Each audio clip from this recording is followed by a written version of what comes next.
This presentation is a version of the presentation that I gave at the Institute of Education's Critical Realism Reading Group on the 3rd of the 11th. The reason why I'm doing this again is that normally the presentations last for about an hour, and then there's somebody else who does a presentation. Unfortunately, due to circumstances, I had to expand this presentation into 2 hours, which of course opened up much more conversation, much more discussion around the information in the slides. But I also record the presentation as well, so those people that were unable to attend the group can at least hear what was being said, or at least hear the presentations. Because we became so involved in dialogue, and because that dialogue took the linear narrative away, it actually is a very difficult audio recording to listen to, not just in its chaotic nature, but also in the sense that the sound quality is not very good. And so what I thought I would do is re-record the presentation, thinking about some of the things that were said about the presentation and said about the slides and some of the questions that arose, and to see if I can add those into the presentation, but to do the presentation in its linear fashion. And so that people that were not at the reading group get a chance to experience the linear fashion, and also those people that were at the group that lost the linear fashion get an opportunity to experience the linear fashion. Because I think it's important that the narrative is expressed in the way in which I initially intended it to be.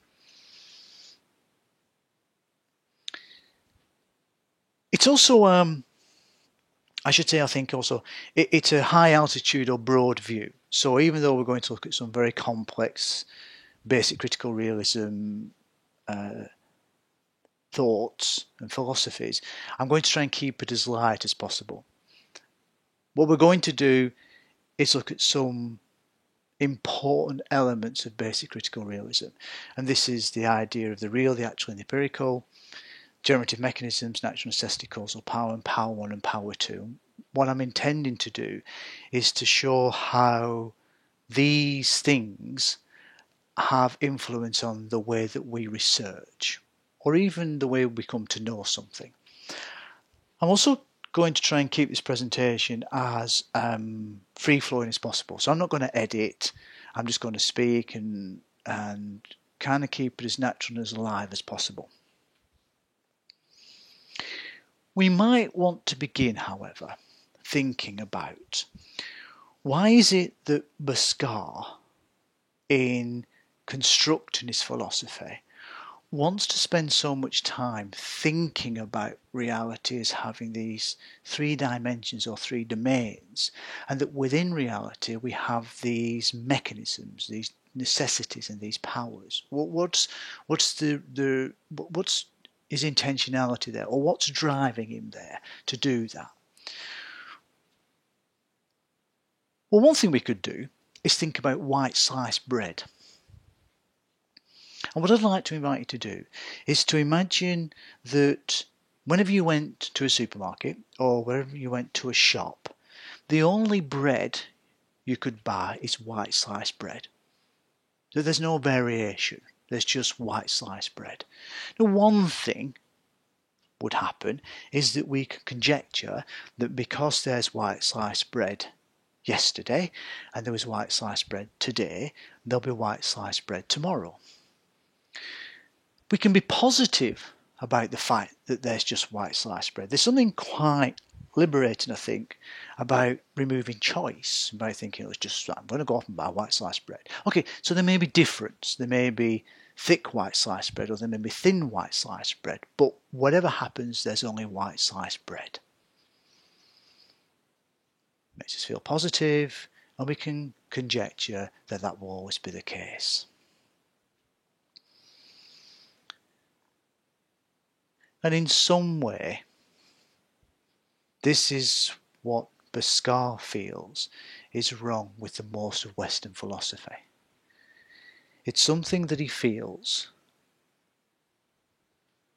that he feels or calls ontological monovalence.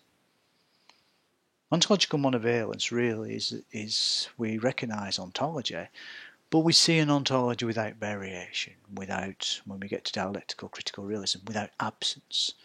That it's because there is no change there. There is an element of difference. We can have difference, but there's no change.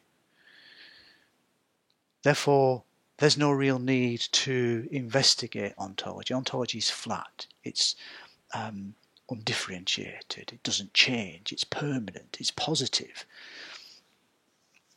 And this means there's really no reason whatsoever to think about ontology. Of course, if we then don't think about ontology, then that throws us to think about the things that exist. And then we can think about the things that exist purely through our senses. So we can see that because I can sense something, I can see something exists. And if I don't sense it, it doesn't exist. And there's no point asking questions about things that don't exist because they don't exist.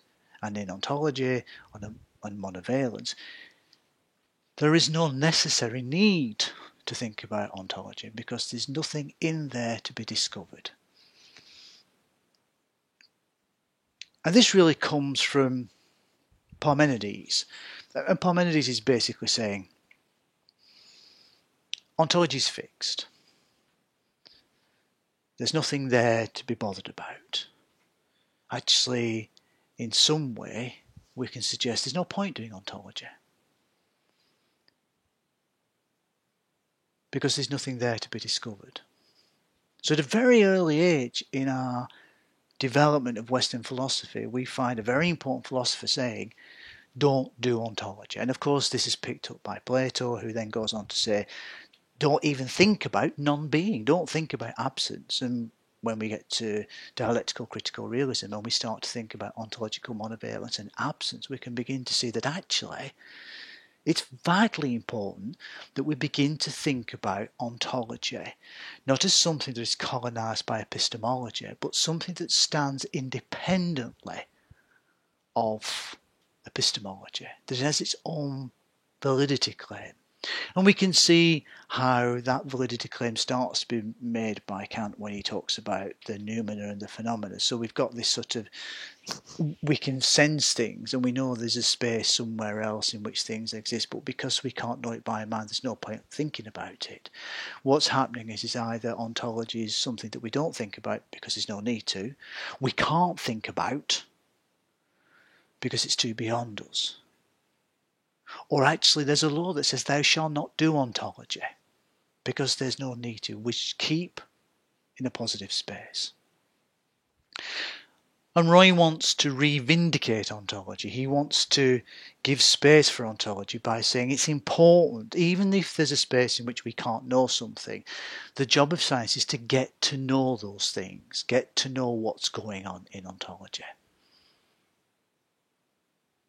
But to do that, there's got to be some form of strategy or some form of philosophical understanding of what's taking place there. What if we're going to say, well, let's do ontology, and if ontology is something that we're not supposed to do, we need to map, we need to hold a kind of structure about how that works. How does ontology work then? And we can see that through Boscar's idea of the intransitive domain and the transitive domain. So let me spend a little moment sort of unpacking this slide. In the intransitive domain are all those things that exist independently of our knowledge of them. And we'll talk a little bit more about generative mechanisms, natural necessity, causal power and tendencies. These are what things have. These are the things, if we were to think about what kind of things exist for a table to exist, we would be thinking about generative mechanisms, natural necessity, causal power and tendencies. So these are the things that exist prior to the construction of the table. And they exist independently of our knowledge of them. So we can say that if there is no effect of these generative mechanisms, if there's no effect on our senses, there's no knowledge of them. The transitive domain is the domain in which we have knowledge of those things. It's the domain in which those things that exist independent of our knowledge of them have an effect on us, and at the moment they have an effect on us is the moment we can say, oh, I can see that now, or I can feel that now, or I can touch that now, or I can taste that now. Now I can see it exists, but actually it existed prior to you tasting it. If you can taste it, if you can make sense of it, it has to exist prior to your sensing of it. And this is a really important narrative in not just in basic critical realism, but in the whole of critical realism, dialectic and philosophy-materiality, the sense at which there's an intransitive domain, the domain of the mechanisms that we may not know or know, that have an effect on us. There's another little element to that as well, which can say that we're not saying that no effect means no knowledge of. We can also say that generative mechanisms, or the elements in the intransitive dimension, can have an effect on us, but we have no knowledge of them. So we can be affected by these mechanisms, but not know we're being affected by them.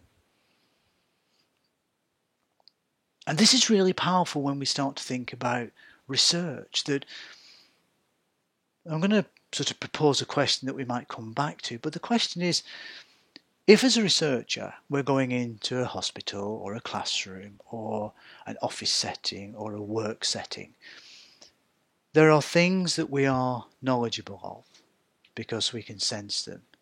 And there are things that we may not have knowledge of because we are not sensing them, but they are having an effect. So a position of critical realism is to really dig deep into what kind of things exist, what must the world be like for this event to be taking place. By creating the intransitive and the transitive domain, what Bhaskar is able to do is begin to liberate the ontology from epistemology. And in doing that, he finds space for the actual.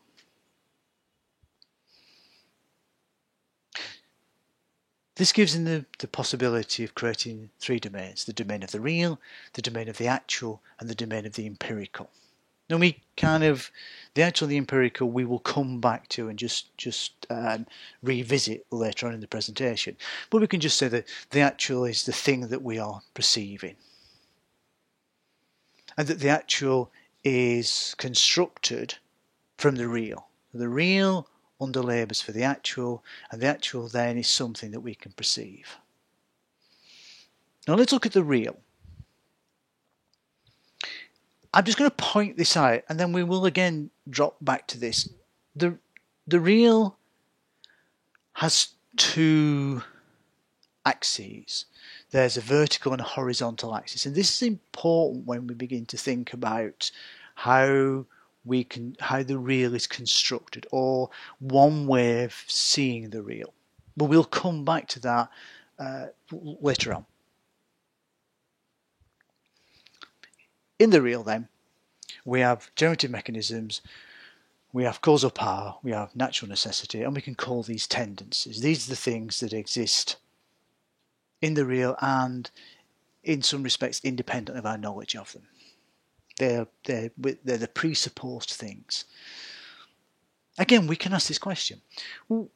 Why is Bhaskar doing this? Why is he identifying these tendencies? What's his reasoning for these tendencies?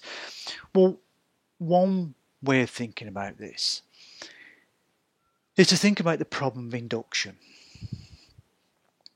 How do we get from a specific to a general, or what warrants do we have?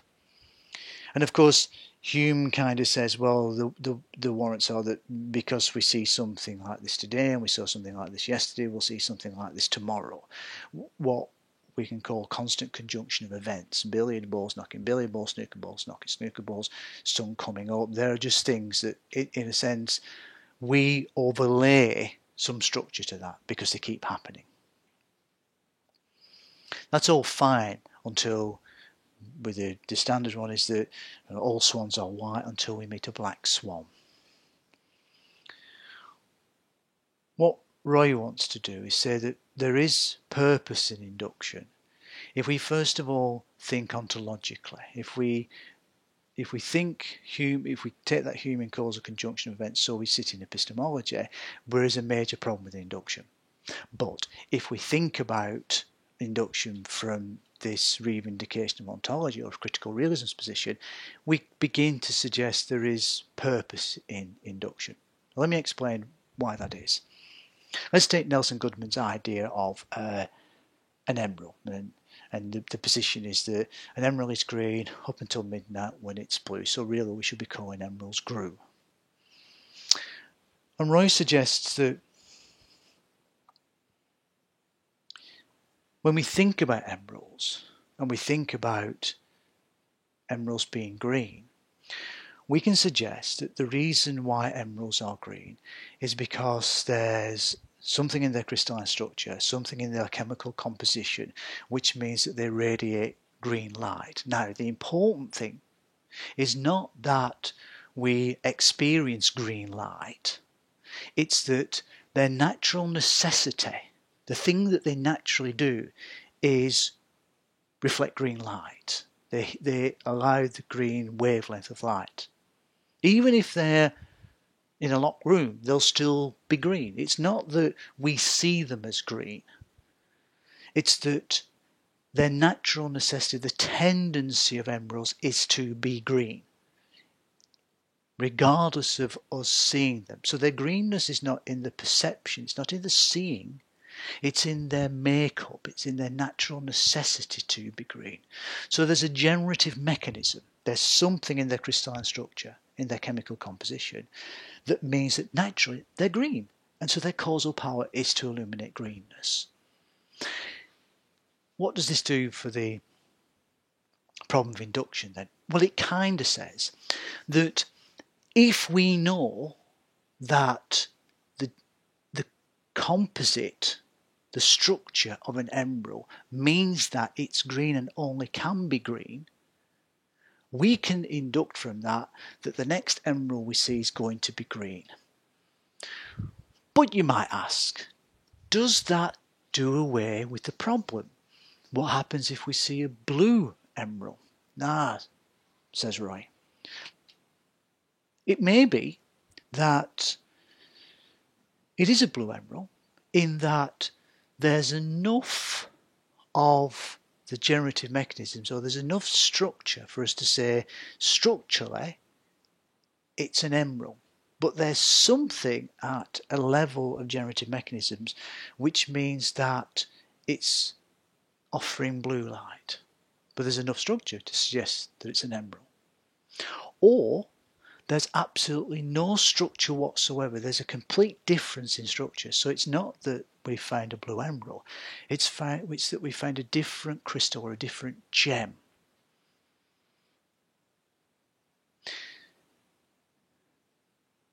What this means is that if we are to discover the emergence of something new, we can approach the something new in a sense of non-identity, of in absence. Is it the same as or not the same as an emerald?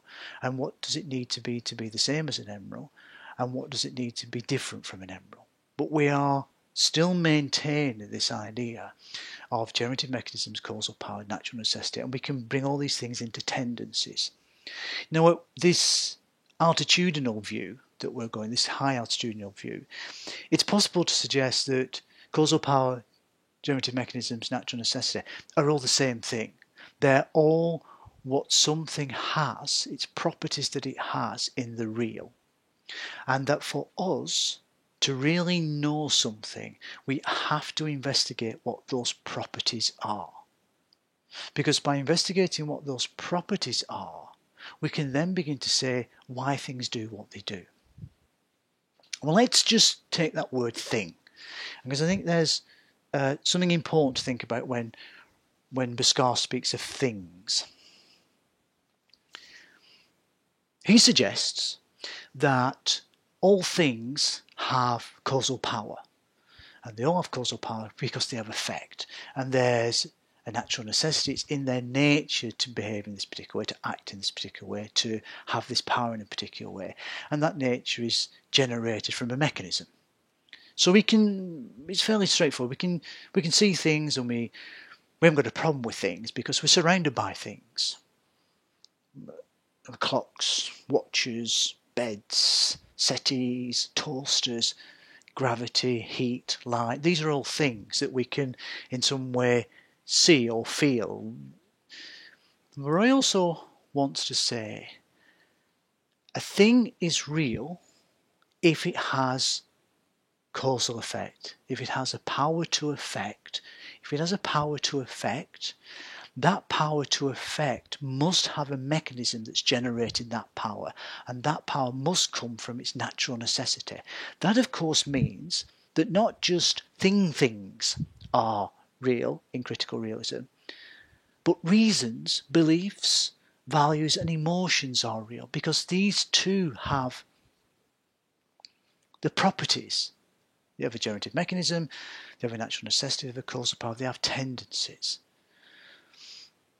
By categorizing a thing as having causal power, what it does is it gives critical realism two routes. It allows it to be transcendental realism, which is to think about natural science and how does critical realism support natural science.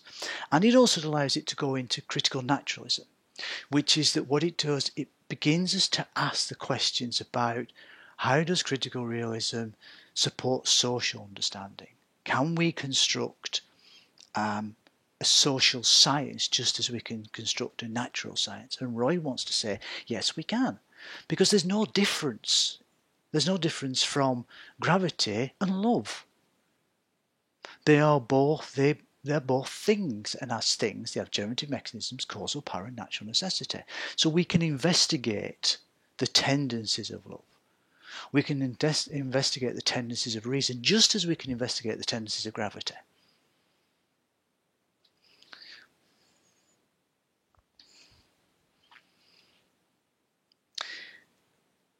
These generative mechanisms, natural necessity, causal power, have two routes. They can be realised or unrealised. What we mean by that is that their natural necessity can flourish. It can have presence. That's what we mean by realised. It can act in the right way. It can act in its natural way. But it can also be unrealised, which is to say that just as much as the tendencies can flourish, they can be blocked, they can be occluded, they can be frustrated. So we can go from flourishing to frustration. And sometimes, particularly if I think about my work as a drama therapist and working with people and organisations through managing change, sometimes we might want to identify a generative mechanism that has a natural way of presenting itself and has a causal power that's actually being realised, but it really needs to be unrealised because it's causing dissonance. It may be causing dissonance in the organisation, it may be causing dissonance in the individual, but it may be that we have to look at capacities to frustrate that natural necessity. Which goes back to the sense at which to really help support individuals and organisations move, transform, have change, transformational change, to have that transformational change, what needs to happen is we need to know what the mechanisms are that are functioning so that we can change. So we go from realised to unrealised, or from flourishing to frustrated. The other one is to say that can be known or unknown, and we've touched on this in the sense in which a generative mechanism can be known and unknown. But even if it can be known and unknown, there's still a sense in which it can have effect.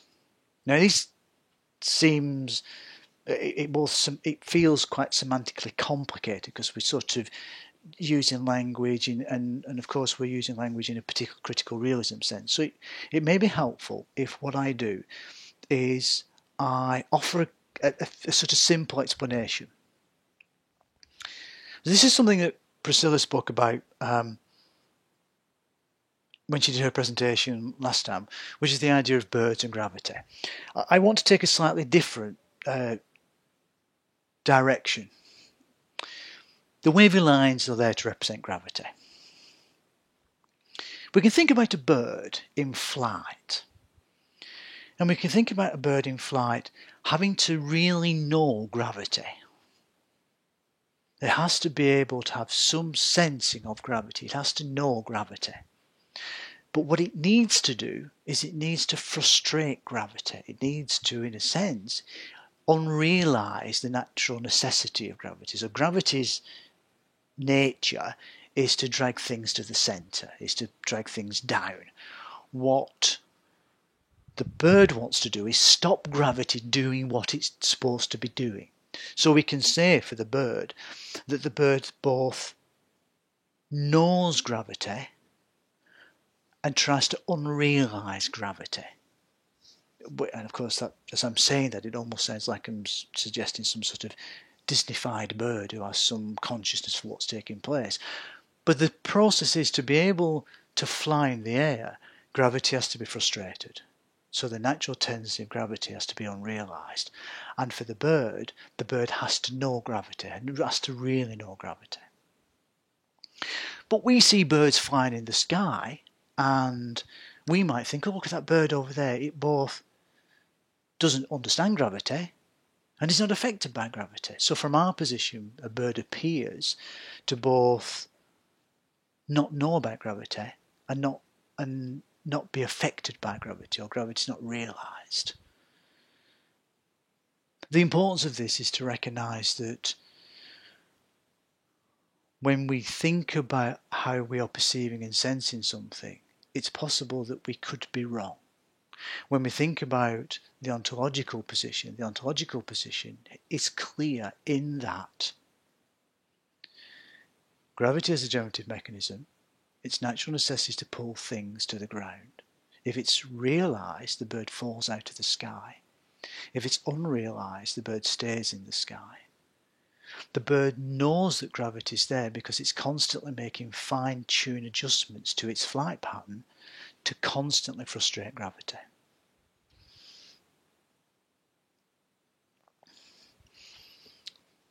Well, with gravity then, let me go back to the real and how I suggested that the real has these two axes, the vertical and the horizontal. And why does Pascal want to suggest that the real has a vertical and horizontal position?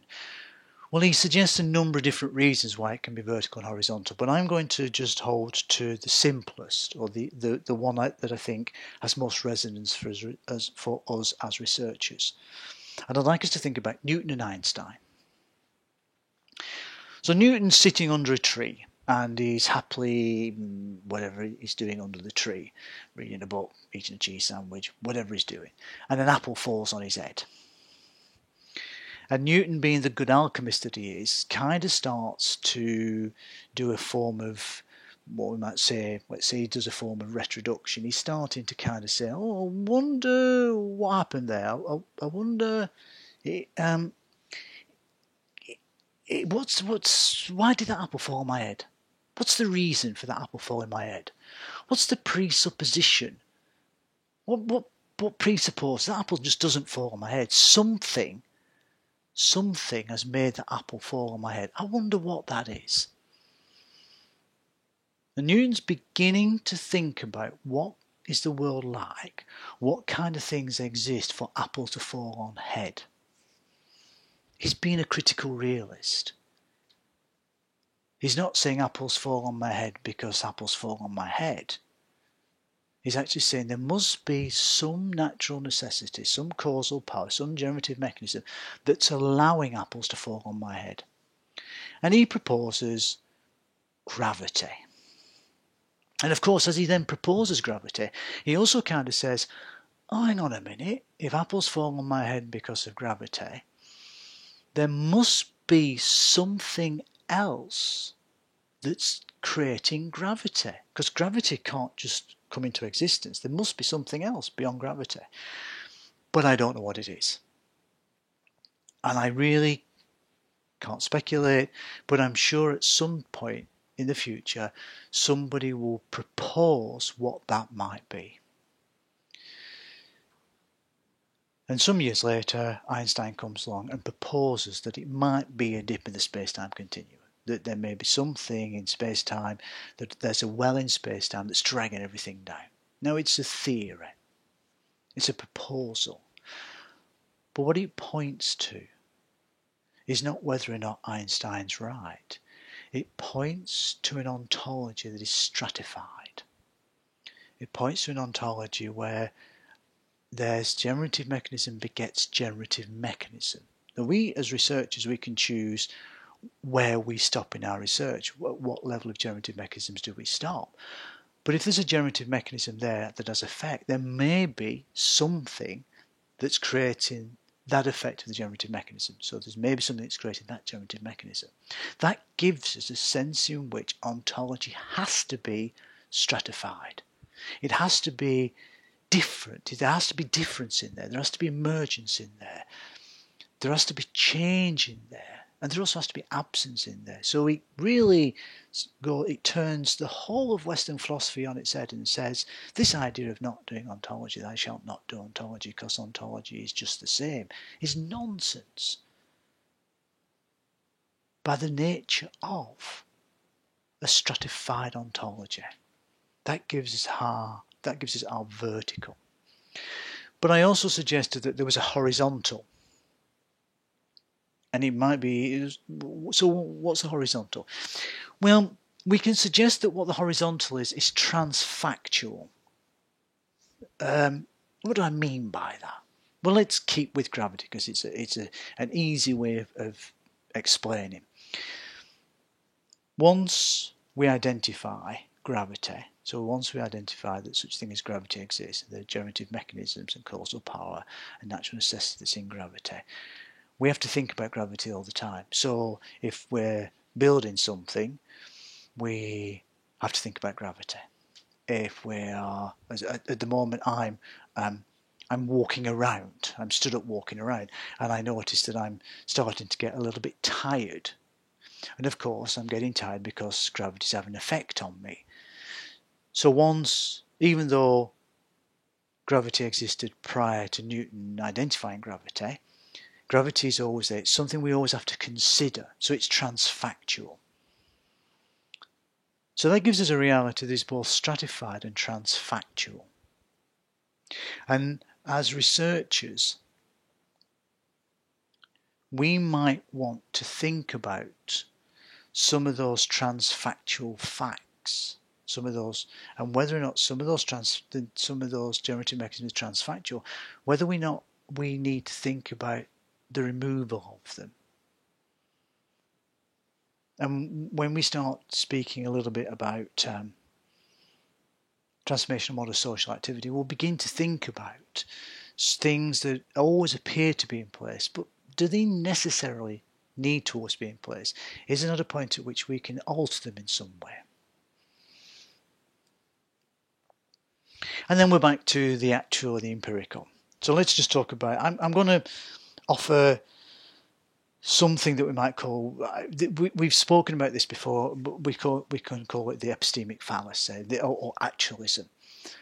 If we remove the real and we just think about the empirical and the actual, what we're doing is we're talking about being from a position of what we know about it rather than what it is. Now, this is a very common thing. It's an exceptionally common thing that I experience when working with clients, when there's something actually happening, and when I ask them what do they think has caused that, they'll tell me what they know about it. So they'll tell me how they feel about it, or they'll tell me what they noticed about it. But when I say that the it that you are noticing, what do you feel is the reason for that it existing in the first place? they'll tell me what they know about it. And it's a kind of epistemic fallacy. It's where what we do is we see the actual, we recognise the actual, we perceive the actual, and then talk about our perception of the actual. We don't talk about what is generating the actual.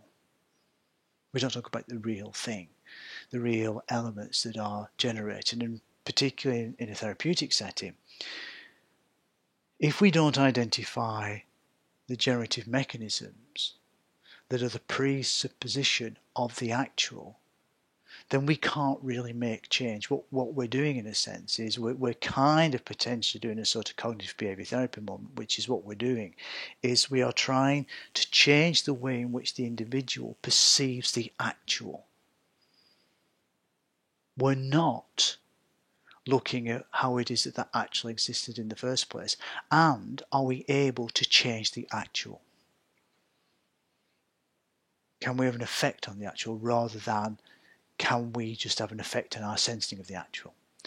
So critical realism offers a really rich research process because it's suggesting that what we do first of all is we notice our perception of the actual, and we may collect data about our perception of the actual. But our data is a perception of the actual.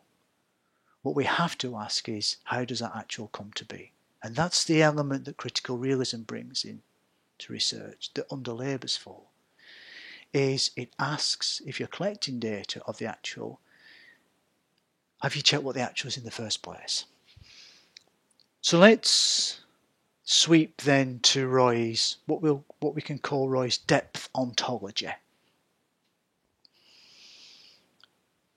We have these three domains. We have the domain of the real, the actual, and the empirical.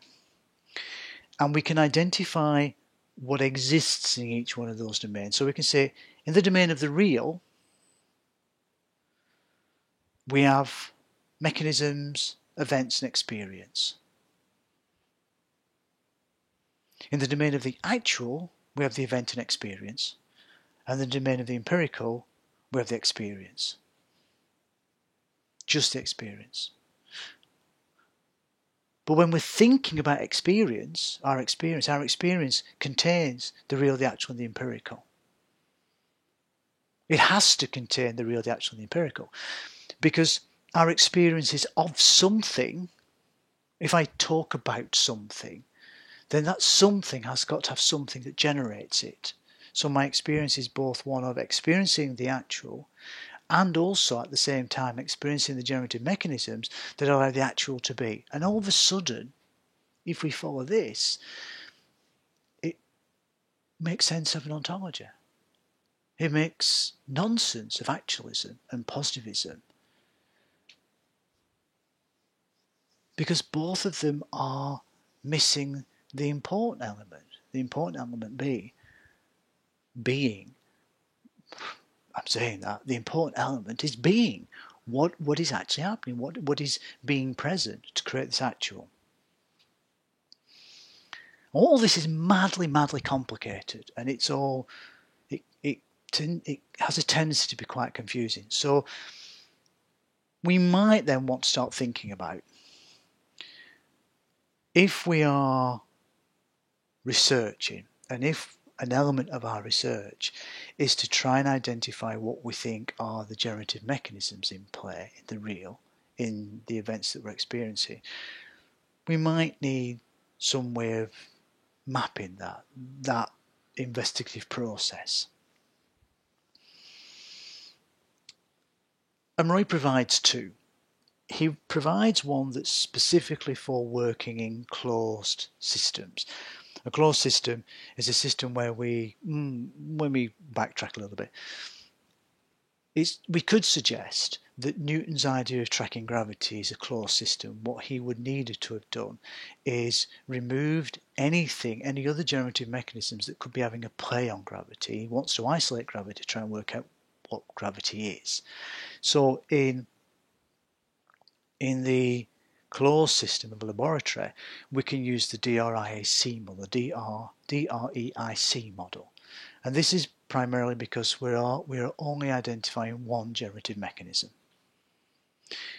I'm going to move on from this one because ultimately, as social scientists and as therapists, what we're doing is working in open systems where there are multiple generative mechanisms and multiple events that we're trying to track. So let me move on to another version. So this is the RRRIREIC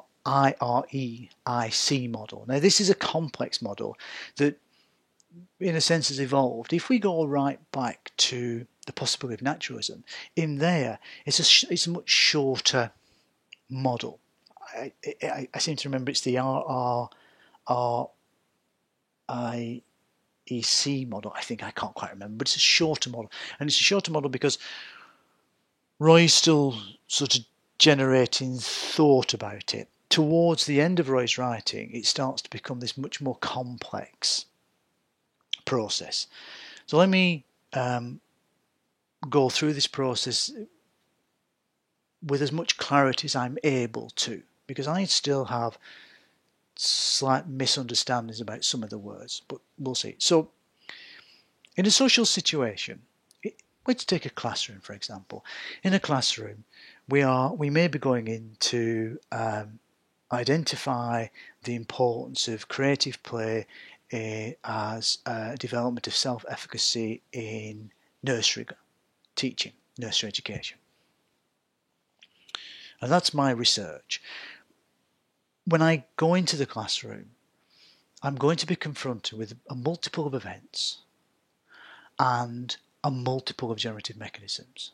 I can't isolate one from the other because they all have some quality of importance to them. But the actual thing I'm encountering is the classroom. Now I could just decide that what I'm going to do is I'm just going to collect data in the classroom. But in a critical realist position, what I have to do is I have to break the classroom down into its component parts. And so resolution is breaking the classroom down into all the different events that are present in the classroom, because each event is an actual occasion which will have a generative mechanism. So I really need to do that process first of all.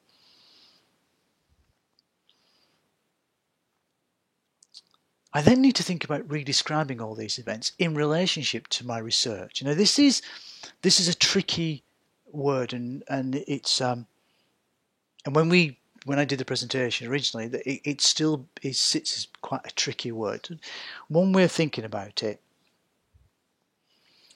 is to think about looking at all the components that you've identified and then asking yourself or considering each one of these components in light of your research.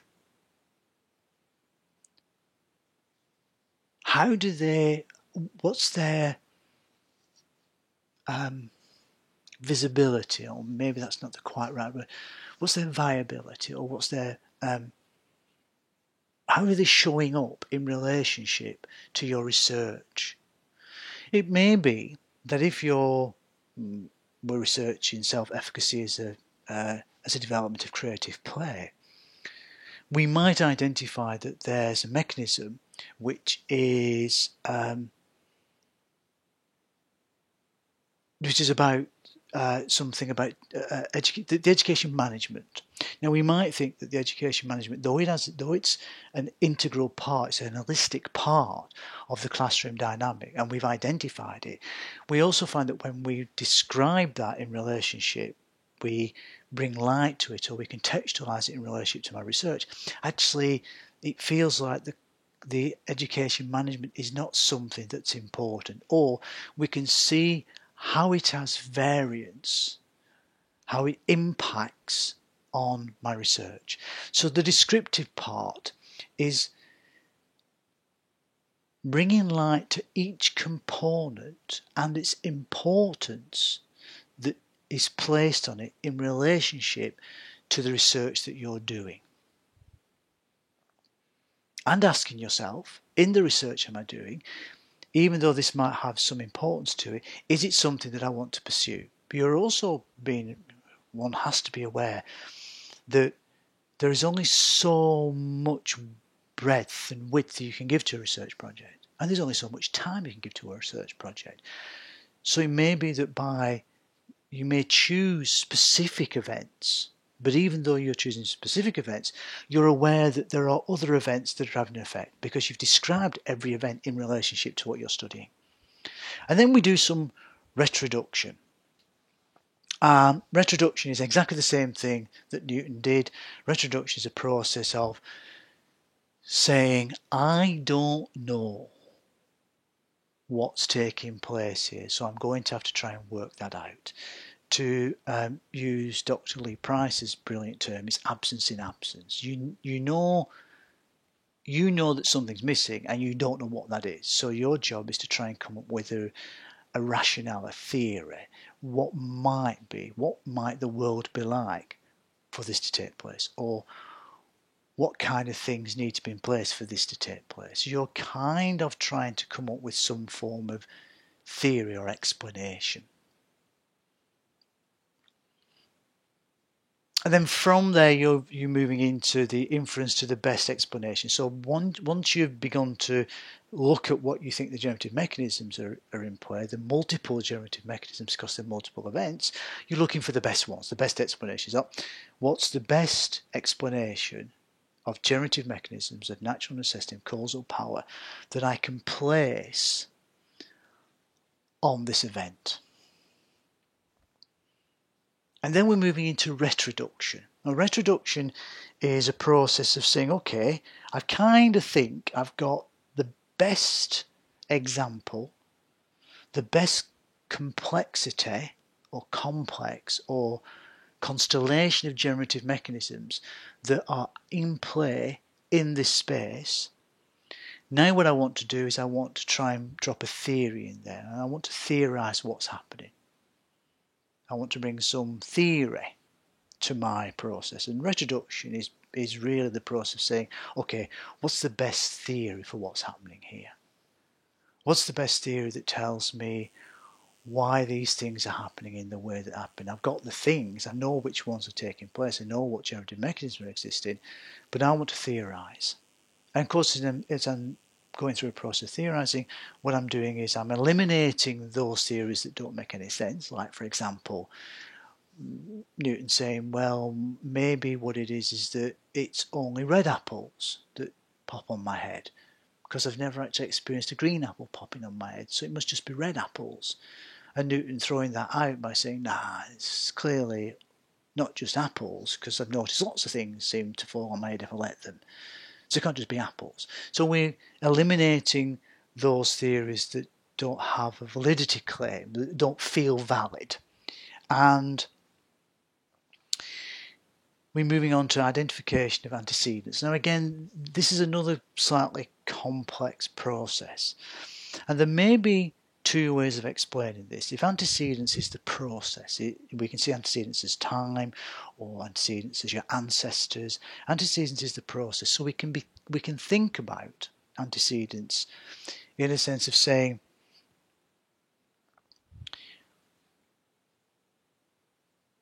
how is this stratified? What generative mechanisms come first? What comes second? We can think about that process. We can think about the process in which the generative mechanisms have effect. We can also think about the process of our own research. We can think about the time of our own research. The other thing we can think about is we can approach the identification of antecedents a little bit like, and this moves on to more applied critical realism, we can think about it from a point of view of a laminated system. What I mean by a laminated system is thinking about the stratification of the generative mechanisms and how certain generative mechanisms can seem to sit in a certain domain. Now let me just sort of slightly unpack that. And we'll speak more about this when we speak about transformational model social activity. But we can think about a human being as existing on 4 planes. We can think about the human being existing on the psychodynamic plane, or what we might call the intrapersonal plane. We can think about a human being existing on the interpersonal plane, or the social plane, the cultural plane. And we can think about a human being existing on the natural plane. And by natural plane, we mean not just nature, but we can identify that as sort of natural science, which of course includes one's own body. And we can think about a human being interacting in a material plane, and we can think about material plane like the workplace or schools or capitalism, for example, an economic system or an economic structure. Now, each one of these planes has a theoretical underpinning. So if you think about the interior or the intrapersonal domain, we can think about psychology. We can also, if we begin to think a little bit more into the realms of materiality, we can think about spirituality. We can think about cognitive development, meaning making. There are a number of different sciences that take that particular plane and provide theoretical underpinning knowledge of it. Just as there is in the cultural plane, hermeneutics, for example, we can think about the material plane, and we can think about things like Lerman and the way in which people communicate in that structure, and then we can think about the natural domain, and we can think about biology and chemistry. So when we think about antecedents, we can begin to think about a process of interdisciplinarity, which is that when I go and do my research of creative play as a tool for self-efficacy of children in nursery teaching, there's going to be a psychological domain in action there. There's going to be the intrapersonal, there's going to be the interpersonal, there's going to be the material, and there's going to be the natural. And each one of these has got a pattern and a flow.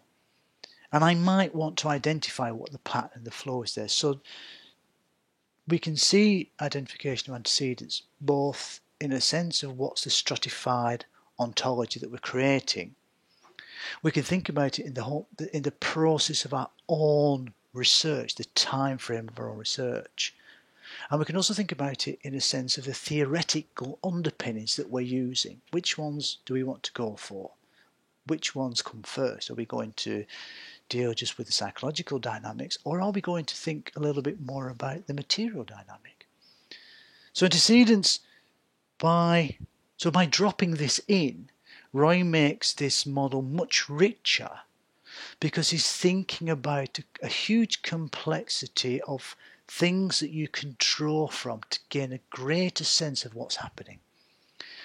And ultimately then, we correct. Having done all of this, we correct, and in eliminating and correcting, what we're doing is we can go back. We might find that we eliminate something, we correct something, and we kind of say, oh, hang on a minute, I think I need to go back to the beginning. I think I need to resolve again. So one of the positions that Roy offers in this model is that we have to go back. We might find ourselves going back through the process again. So this is, in a sense, we could even then say this process itself has this antecedent quality to it. We go around it once and we go back again. So it's a very powerful model to help a researcher think about how they could apply critical realism. Okay, we've got two more things and then we're done. And they're quite straightforward. And that's Power 1 and Power 2. I'm really going to say very little about Power 1 and Power 2. I'm just going to point to what they are. Power 1 is the power to transform. It's the power to liberate. Now, it's what I'm hoping that I'm doing is it is my intentionality to be in Power 1. And what I mean by that, that I'm trying to help liberate you from your non-understanding of critical realism, your absences in critical realism. I'm trying to liberate you from your absences in critical realism. And the hope is that that's a transformational process. that by trying to maintain Power One, I'm hopefully helping you maintain your own Power One. And that's reciprocity. That's really important. There's an important dynamic there, that reciprocity. So if we're both in Power One, what we're doing is we're working for transformation. However, I'm aware that as much as I might be trying to be in Power One, it's quite possible that I could be in Power Two. And Power Two is it's the enslaving power. To use critical realism terms, it's the master-slave relationship. It's where the person being influenced by Power Two has no power themselves. Power is taken away from them. And I have to be aware that that can be taking place. Now, what's really important, I think, when we think about power, is to notice how that plays out in the research that we're doing. What we are hoping to do is create research that allows Power One to flourish. It gives space for Power One to flourish. But we also have that possibility of creating a Power Two influence. What I think this means is that because the very nature of our act can be misinterpreted, that we think that we are engaging in Power One, but we are experienced as a Power Two, it means that we have to really think about ourselves as researchers, and we really have to know ourselves. When we go into any environment as a researcher, we're not apart from that environment. We are in that environment, and we are also having an effect on that environment. And therefore it's really important for us as researchers to be clear about what the effect is that I bring into the space. What effect, particularly if I think about being a therapist that uses psychodynamic techniques and drama, I really have to think about how my energy in that space can have an effect on the people that I'm working with. So there's a real necessity to have a good self-reflective practice, to notice my own absences and find support for those absences to be unabsented, for those absences to be absented. Which is why I think supervision is really important. And I also think talking to each other is really important, communicating to each other is really important, because I think it's through that dialogue, that dialectic, that we can begin to see our own absences. And one of the things I would have to say is that in doing this presentation the second time, what happened in the first time is I noticed some of my own absences. There was some real absences being picked up, and I noticed them. And therefore what that enabled me to do is to, in noticing my own absences, I could then move into a space of absence in my absences, and in absence in my absences, my knowledge grows. So it's really important to enter into that dialogue space. And that brings us to the end of this presentation. My hope is, in using this kind of wide overview, is to give you a sense in which basic critical realism, particularly when applied to critical naturalism and the book Possibility of Naturalism, it's a very powerful tool for helping you move out of that epistemic fallacy where you're just describing what's taking place in the classroom, and deepening your awareness by saying, I'm describing what's taking place in the classroom, and I'm also describing how it is that it's taking place in the classroom. Because what critical realism really wants to avoid is that actualist and positive view that the world is unchanging.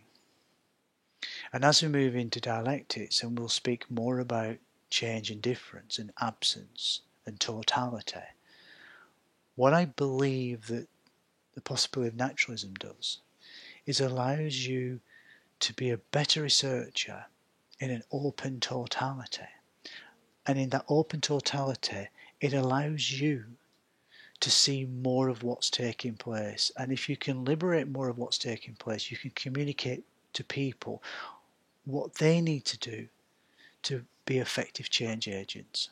And ultimately, I'm going to suggest that a good researcher is an effective change agent. Thank you very much. I hope this has been a useful presentation, and that I've been able to manage that linear process, and I've also been able to manage that linear process in a kind of strange, it's been a strange place. I've been walking around a room talking to myself, waving my arms about and things, in the hope of generating the same kind of dynamic that we created on the 3rd of the 11th. Thank you very much.